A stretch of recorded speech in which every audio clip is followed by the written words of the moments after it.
कहाँ जाना आपने? इसको ना अपने पापा के पास जाना है, नीचे इसको जाना है अब नीचे सड़क में ना। इसके छोटे पापा चले गए सड़क में नीचे, तो इसको भी अब दिखाई दी नीचे, फिर अब इसको जाना है उनके पास। अभी सड़क छोड़ के आती हूँ नीचे। चल पानी लग रहा है, पानी भरने लगा ऊपर, पानी भरने क्या है नहीं भर जाएगा 12 बजे को पानी ला। Hi everyone, good morning.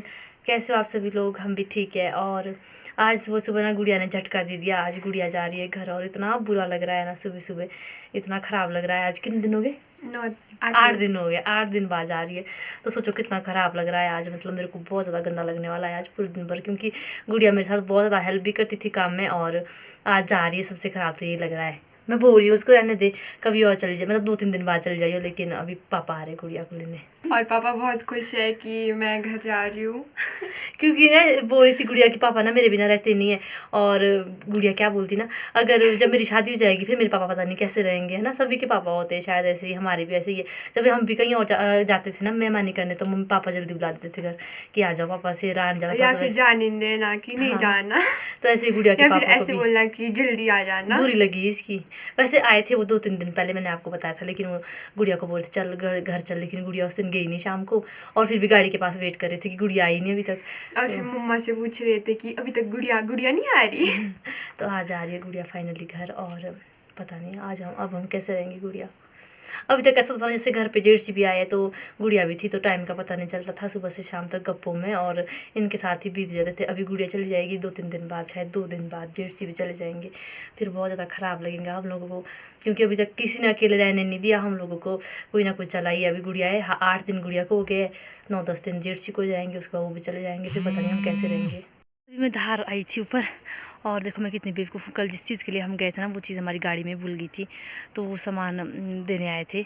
और ये देखो जो मेन डॉक्यूमेंट है वो गाड़ी में भूल गए। थोड़ा सा ऐसा हो गया, मतलब भूलने की बीमारी सी हो गई है। तो जिस चीज़ के लिए गए थे वो गाड़ी में भूल के आ गए, तो हमारा सामान अभी आ चुका है। और अब मैं घर जा रही हूँ नीचे, क्योंकि गुड़िया भी निकलेगी थोड़ी देर में। फिर गुड़िया के जाने की तैयारियाँ भी करनी है। बाय, आराम से जाना, फ़ोन करना पहुँच के। बाय कर। बुआ नहीं है, दीदी। बाय गुड़िया, कब आएगी? कब आएगी? खराब लगेगा आज। अब इसको भी आना है ऊपर। कौन है?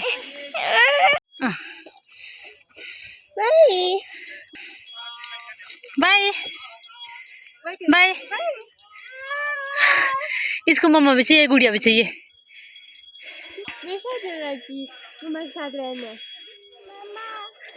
चल आजा फिर, आजा।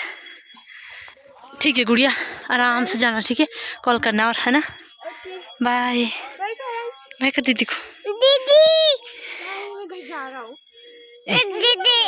बाय कर दीदी को पहले। टन टन बोलो। ठीक है, बाय। बुआ थोड़ी है, ये दीदी है, बुआ। Hello everyone, good morning. ये मैं नेक्स्ट डे शूट कर रही हूँ। पिछले कल गुड़िया चली गई थी ना, तो गुड़िया के जाने के बाद ना बिल्कुल भी मेरा मन नहीं किया कि मैं व्लॉग बनाऊँ, और कच्चा सा मन हो गया था गुड़िया के जाने के बाद। बहुत ख़राब सा लग रहा था, क्योंकि वो बहुत दिनों बाद गई। आई थिंक वो 8वां दिन कल था उसको जो घर गई, और बहुत गंदा सा लग रहा था, मन नहीं कर रहा था और बहुत ख़राब सा लग रहा था घर में, इसलिए मैंने व्लॉग आगे कंटिन्यू नहीं किया गुड़िया के जाने के बाद। तो अभी मैं नेक्स्ट डे शूट कर रही हूँ, और अभी टाइम हो रहा है, वैसे गुड मॉर्निंग नहीं है अभी टाइम 12:45 हो रहा है। और गाइज़ मैं अभी सरोग आई हुई हूँ, क्योंकि बहुत इम्पॉर्टेंट काम है मुझे। पिछले कल मैं चंडीगढ़ गई थी, फिर वहाँ से आने के बाद अभी मैं सरोग आई थी। तो 10:30 बजे मैं घर से निकल गई थी, और अभी 12:45 हो रहा है, क्योंकि जो ऑनलाइन काम होते हैं ना, इसमें काफ़ी ज़्यादा टाइम लगता है, तो बहुत टाइम लग गया था। और अभी मैं जस्ट फ्री हुई हूँ वहाँ से, और अभी निकली हूँ मैं सरोग से घर के लिए। और काफ़ी ज़्यादा तेज़ हवाएँ चल रही है यहाँ पर, आपको वीडियो में भी शायद सुनने को मिलेगी। जिस दिन मैं चंडीगढ़ से भी आई ना, उस दिन मैंने सनवारा तक ही शूट किया था, उसके बाद नहीं किया, अंधेरा भी हो गया था। और हम ना काफ़ी ज़्यादा लेट पहुँचे, हम 9:30 बजे घर पहुँचे। और सारांश में थोड़ा मम्मी की काफ़ी ज़्यादा याद आ रही थी, सारांश सारांश को भी। तो जब मैं शाम को पहुंची ना तो सारांश इतना चिपका, ऐसे चिपका, इतना ऐसा लगता था कि पता नहीं कितना ही इसको मेरी बुरी लग गई है, इतना ज़्यादा आया मेरे पास।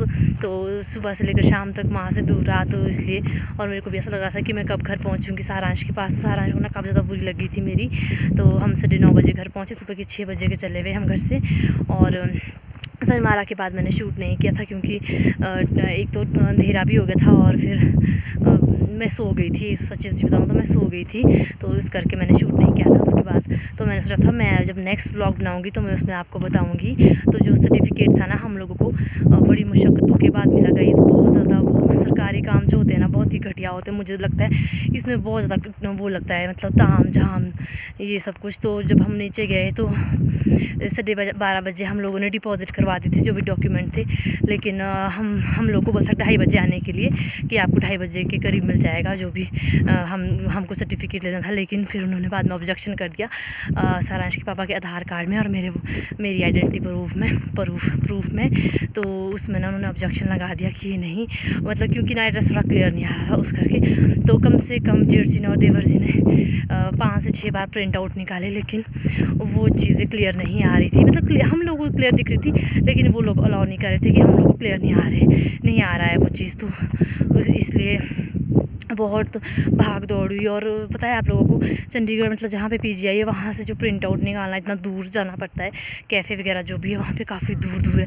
तो इतना भाग दौड़ उन लोगों ने की, और लास्ट में 2:45 हो गए थे, 2:45 नहीं सॉरी 3:45 हो गए थे। तो 4:45 बजे के करीब हम लोग को लास्ट बार फिर बोला उन्होंने कि नहीं ये नहीं चलेगा, आपको इस तरह से नहीं मिलेगा। फिर हम लास्ट में जुगाड़ लगाया, सारांश के पापा का जो आधार कार्ड था वो डाउनलोड करवाया, फिर जाके वो एड्रेस वगैरह क्लियर आया उनको, और फिर जाके उनको तसल्ली हुई, और उसके बाद उन्होंने हम लोगों को 4 बजे वो पकड़ाया जो सर्टिफिकेट हम लोग को चाहिए था।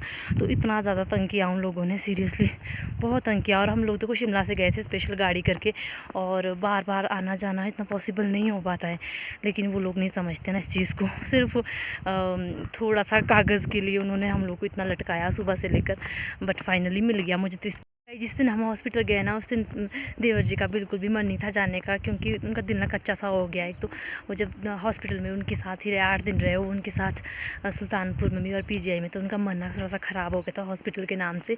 तो मना कर रहे थे कि मेरा ना बिल्कुल भी मन नहीं है जाने का, लेकिन ये काम ज़रूरी है फिर जाना पड़ेगा। ऐसे बोलते बिल्कुल भी मन नहीं कर रहा वहाँ जाने का। और वो इतने दिन उनके साथ रहना, तो फिर अपने भाई को इस तरह से देखना, आप लोग समझ रहे मैं क्या बोलना चाह रही हूँ। तो थोड़ा सा दिल कच्चा हो गया है उनका, इमोशनल हो गया। और मतलब ऐसा बोल सकते कि हॉस्पिटल के नाम से तो हेट नफरत हो गई है, तो इसलिए बोल रहे थे कि मन नहीं है जाने का। बट उन लोगों ने खुश भी हम लोग को बहुत रखा। सुबह जाते हुए मैं इमोशनल हो गई थी, काफ़ी ज़्यादा हो गई थी इनफैक्ट, क्योंकि जब सारांश बीमार था तो उसके साथ हम लोग जाते थे, मैं सारांश के पापा। तो बहुत सी यादें होती है, कदम कदम पे याद आती है। तो बस उनकी याद आ रही थी, क्योंकि मैं कभी भी उनके बिना शिमला नहीं गई, कहीं भी बाहर नहीं गई, तो बहुत ज़्यादा याद आई मेरे को उनकी जाते हुए सुबह ना। तो मैं सुबह तो काफ़ी ज़्यादा इमोशनल हो गई थी, क्योंकि जब सारांश बीमार होता था तो मैं सारांश के पापा आ जाते थे गाड़ी में, तो यादें होती है, कदम कदम पे याद आती है। तो मुझे ना बहुत ज़्यादा याद आई, तो मैं सुबह काफ़ी ज़्यादा इमोशनल हो गई थी। और बट देवर जी ने और जेठ जी ने हम लोग को खुश भी बहुत रखा दिन भर, हमारे को खिलाया पिलाया, मतलब कि महसूस नहीं होने दिया कि सारांश के पापा मेरे साथ नहीं है इस तरह का। तो बहुत खुश रखा उन्होंने हम मुझे मतलब। और कभी भी ना मैं उनके बिना शिमला भी नहीं गई हूँ। और जब मैं मायके जाती थी सारांश के पापा मेरे साथ आते थे, तो पहली बार मैं गई उनके बिना कहीं। तो मेरे को बहुत ज़्यादा मतलब ऐसा लग रहा था कि सारांश के पापा में अभी नहीं है यहाँ पे मेरे साथ, वरना हमेशा जब भी मैं कहीं जाती थी तो मेरे साथ ही होते थे हमेशा ही। तो थोड़ा सा मतलब अजीब लग रहा था। और इस बार तो देखो मैं उनके बिना चंडीगढ़ होके आई, तो मतलब इमोशनल सी हो गई थी सुबह। बट और जब आप छोटे होते हैं ना तो आपके मम्मी पापा आपको चलना सिखाते हैं। जब आप छोटे छोटे होते हो ना, मम्मी पापा की उंगली पकड़ के चलना सीखते हो, तो एक वो होता है माँ बाप, मतलब गिरते भी है ना फिर भी चोट लगती है, रोते बस हो गया ना।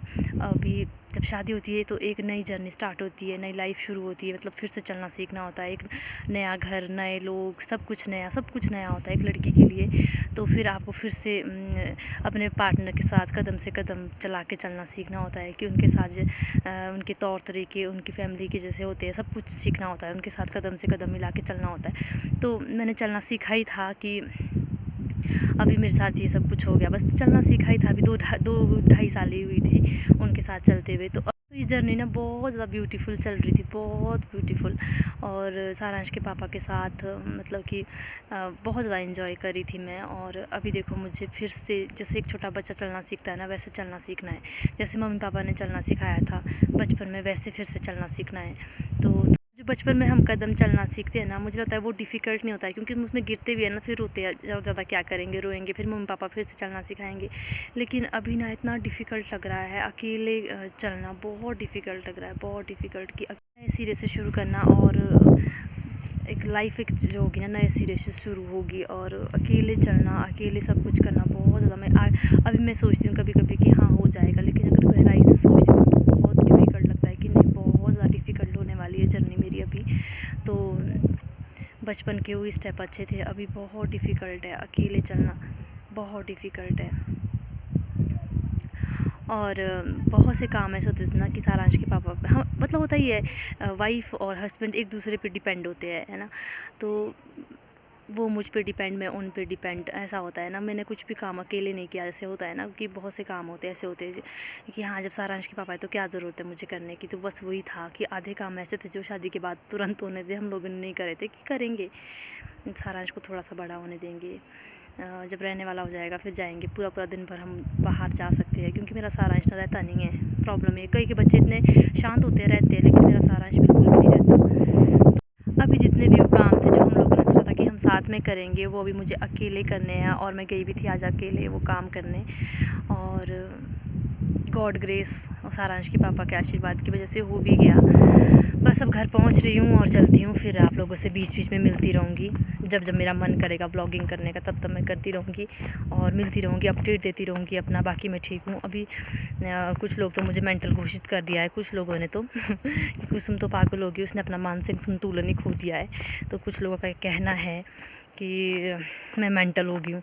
तो अभी मैं मुझे बातें भी थोड़ी फूंक फूंक के करनी पड़ेगी, क्योंकि लोग कौन सी बात उठा दे कोई पता नहीं चलता। तो इसलिए लोग अभी आजकल सुनने में ऐसा आ रहा है कि कुसुम पागल हो गई है, कुसुम का मेंटल पीस जो है ना हड़बड़ा गया है। तो बस पहुँच गई हूँ मैं, फिर मिलूँगी आपसे बीच में कभी।